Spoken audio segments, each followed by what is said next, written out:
नमस्कार, आप देख रहे हैं परफेक्ट मिशन लाइव और मैं हूं आपके साथ ज्योति कनौजिया। आइए नजर डालते हैं खबरों की ओर।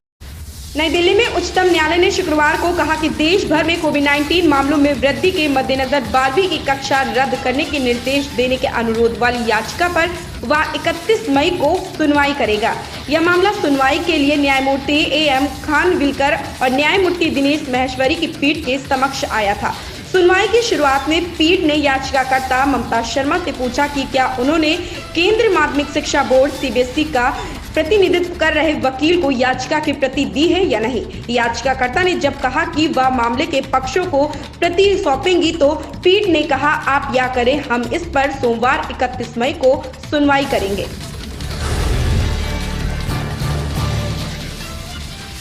भारत में कोरोना वायरस के मामलों में बहुत अधिक बढ़ोतरी के कारण इस साल की दूसरी तिमाही में कोवैक्स पहल के तहत टीकों की आपूर्ति पर इतना गंभीर असर पड़ा है कि जून माह के अंत तक 19 करोड़ खुराकों की कमी होगी।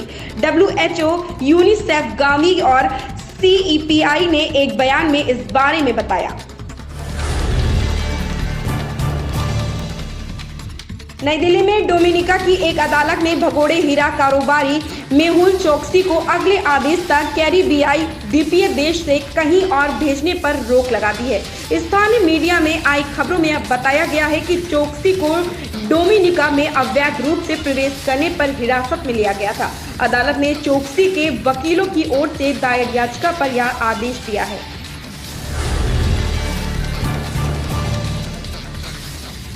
केंद्र सरकार ने बृहस्पतिवार को घरों के पास टीकाकरण के संबंध में दिशा निर्देश जारी किए हैं, जिसमें बुजुर्ग लोगों और दिव्यांगों को कोरोना वायरस से सुरक्षा के लिए टीका लगवाने में आसानी होगी। स्वास्थ्य मंत्रालय ने घर के पास कोविड टीकाकरण केंद्र दिशा निर्देशों में कहा है कि ऐसे केंद्रों पर वे लोग टीका लगवा सकेंगे जिनकी उम्र 60 साल से अधिक है। पश्चिम बंगाल के राज्यपाल जगदीप धनखड़ चक्रवात यास से हुए नुकसान की समीक्षा करने के लिए प्रधानमंत्री नरेंद्र मोदी और मुख्यमंत्री ममता बनर्जी के बीच होने वाली बैठक में शामिल होंगे। अधिकारियों ने बताया कि यह बैठक शुक्रवार की दोपहर को पश्चिम मेदिनीपुर जिले में कलाईकुंडा में होनी है। इससे पहले मोदी प्रभावित इलाकों का विमान से जायजा लेंगे। उन्होंने बताया कि धनखड़ कलाईकुंडा वायु सेना अड्डे पर प्रधानमंत्री की अगवानी करेंगे। महाराष्ट्र के ठाणे में कोविड-19 के 822 नए मामले सामने आने के बाद जिले में संक्रमितों की संख्या बढ़कर 5,13,548 हो गई है। एक अधिकारी ने शुक्रवार को बताया कि ये नए मामले बृहस्पतिवार को सामने आए। उन्होंने बताया कि 52 और लोगों की संक्रमण से मौत होने के बाद जिले में मृतक संख्या बढ़कर 9,061 हो गई है। 44 दिनों में पहली बार कोरोना वायरस के सबसे कम केस 24 घंटे में 1.86 लाख नए मामले। भारत ने पिछले 24 घंटों में 1.46 लाख नए कोविड-19 मामले दर्ज किए, जो पिछले 44 दिनों में सबसे कम है। कुल मिलाकर 2.75 करोड़ तक पहुंच गई है। केंद्रीय स्वास्थ्य मंत्रालय ने शुक्रवार सुबह कहा कि सक्रिय केस घटकर 23,43,152 हो गया है, क्योंकि पिछले 24 घंटों में सक्रिय मामलों में 76,755 की कमी आई है। पिछले 24 घंटों के दौरान 2,59,459 ठीक होने की सूचना के साथ देश में अब तक कुल 2,48,93,410 मरीज ठीक हो चुके हैं।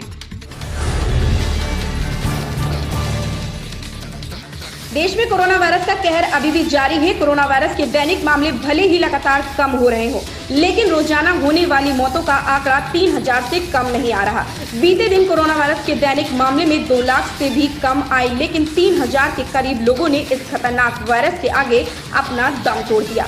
भारतीय महिला क्रिकेटर टीम की सभी खिलाड़ियों को कोरोना वैक्सीन की पहली खुराक मिल चुकी है। इधर दिल्ली हाई कोर्ट ने केंद्र सरकार को नोटिस जारी किया है। इधर DRDO ने कोरोना की दवा यानी 2DG की कीमत 990 रुपए प्रति पैकेट तय की है। वर्ल्ड टेस्ट चैंपियनशिप का फाइनल ड्रॉ या टाई होने पर किसे विजेता घोषित किया जाएगा, या प्रश्न का उत्तर हर क्रिकेट प्रशंसक जानना चाहता था। अब इंटरनेशनल क्रिकेट काउंसिल ICC ने इस सवाल का जवाब दे दिया है। भारत और न्यूजीलैंड के बीच साउथहैम्पटन में 18 से 22 जून तक वर्ल्ड टेस्ट चैंपियन का फाइनल मैच खेला जाएगा। आईसीसी ने बताया कि अगर यह मैच ड्रॉ या टाई होगा तो भारत और न्यूजीलैंड दोनों को संयुक्त रूप से विजेता घोषित किया जाएगा। सुशांत सिंह राजपूत से जुड़े ड्रग्स मामले में नारकोटिक्स कंट्रोल ब्यूरो एनसीबी ने सिद्धार्थ पिटानी को गिरफ्तार किया। एक अधिकारी ने शुक्रवार को बताया कि पिटानी को हैदराबाद से गिरफ्तार किया गया और मुंबई लाया गया। पिटानी राजपूत का दोस्त था और मुंबई की उपनगरी बांद्रा में स्थित दिवंगत नेता के मकान में उनके साथ रह रहा था। ऐसी ही खबरों से जुड़े रहने के लिए आप देखते रहें परफेक्ट मिशन लाइव।